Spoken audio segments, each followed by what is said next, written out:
In Europe, Muslims are on the rise.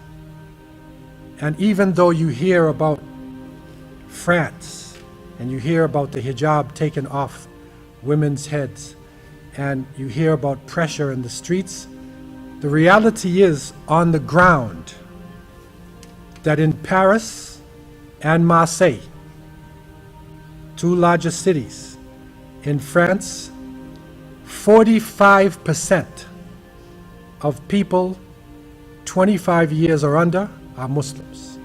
45% of the population. In Belgium and in Holland, recent studies have shown that 1 out of every 2 babies born in the hospital, they're Muslims. 50% of the children born in their hospitals. And you will see the numbers rising. Even here in the Americas, you will see a huge increase happening now.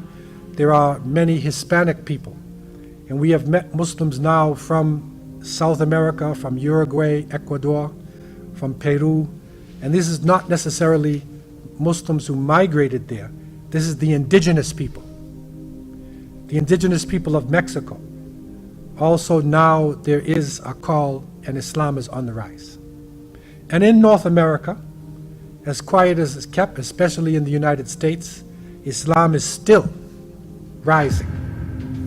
And so in terms of numbers, we are expanding, and we are people of the future. In terms of mineral wealth, our countries have within the ground, underneath the countries, huge mineral deposits. If you look under the ground, then you will see minerals, very important minerals. And I remember the struggle that went on in the Sahara, in the Great Desert, in Mali. And the French soldiers came in because of supposedly a rebellion of the Tuareg. And the Tuareg are people who, the men wear veils in the desert. Right? So the French came in because they wanted to bring stability to Mali. But the reality was that it has one of the largest uranium deposits in the world. It's under the desert in Mali. And the French nuclear program is based upon that. So the reason why they rushed there was not to help the Tuareg or the Malian government. It was the minerals. Similarly in Afghanistan, even in Somalia, when we were in Cape Town, a delegation came from Hargeisa to the Muslim Judicial Council. I was part of that council at the time.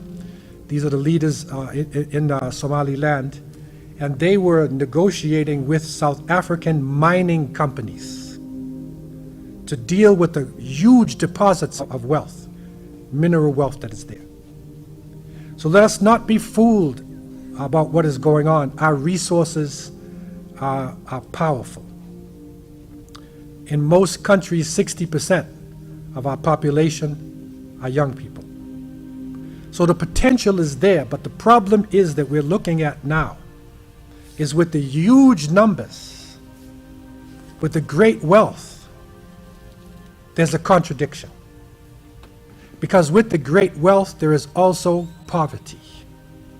There is amazing poverty, serious problems that are going on. And it is mind-boggling why Muslims coming out of the so-called Middle East, out of East Africa, even West Africa, would throw themselves into the Mediterranean just to get across, to go into Europe, to a place where the people do not want them. So something is seriously wrong. And that is the issue that we are looking at. That contradiction that is going on. And we recognize that Allah subhanahu wa ta'ala has clearly told us, as we cry for change, we are crying for change. But Allah told us very clearly at Surah Al-Ra'd, Inna Allah la yughayyiru ma biqawmin hatta yughayyiru ma bi anfusihim. Allah will not change the condition of a people until they change that which is in themselves. An internal change has to come about. For our dua that we are making to be answered, for our numbers to be effective, an internal change has to come about. Right? They have destroyed our leaders. There was apostation, ridda, from just after the time of the Prophet ﷺ. Major fitna, confusion came in the ummah. We were attacked over and over again by waves of crusaders. Al-Mahul, the Mongols hit the Muslim nation like Yajuj and Majuj. Colonialism, our countries destroyed, leadership killed. We see it happening over and over again. Now we see cities decimated. But somehow we come back. We come back. That is the mercy of Allah subhanahu wa ta'ala.